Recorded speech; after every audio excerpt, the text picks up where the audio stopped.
লাশ কাটা ঘরে নারীর মরদেহের সাথে বিকৃত আচরণ। 1.5 বছর ধরে আত্মহত্যা করা কম বয়সী নারীদের সাথে এমন আচরণ করে আসছিল মুন্না নামে এক ডোম সহকারী।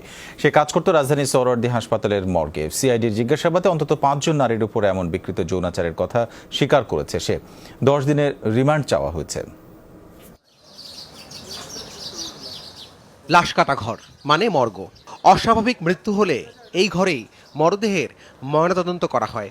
এজন্য চিকিৎসকদের সার্বিক সহায়তা করেন ডোমরা। তাদের অধিকাংশ সময়ই কাটে মর্গে।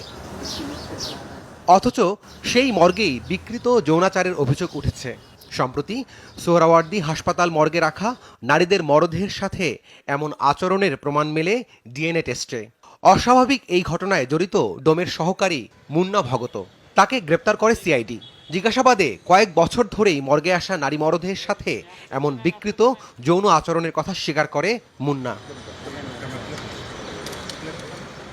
মুন্নার মামা ও সোহরাওয়ার্দী হাসপাতালের মর্গের ডোম যতন কুমার লাল জানান, মুন্না আরও 2-3 জনের সঙ্গে মর্গের পাশের একটি কক্ষেই রাতে থাকতো। মাঝে মধ্যে নেশা করতো বলেও জানান তিনি।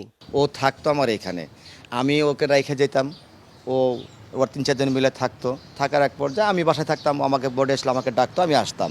এখন এর মাঝে কি হয়েছে সেটা তো আর আমি জানি না, কারণ আমি তো ওর সাথে ঘুমাইনি, যার কারণে আমার এটা অজানা সব কিছু, আমি নিজেও জানি না। আমি আমার কাজ করি, কাজের ফাঁকে শেষ করে আবার যাই, আবার আসি, আমাকে ডাকলে আমি প্রেজেন্ট হই এখানে। মনোরোগ বিশেষজ্ঞরা বলছেন, এই ধরনের মানসিক বিকারকে নেক্রোফিলিয়া বলা হয়।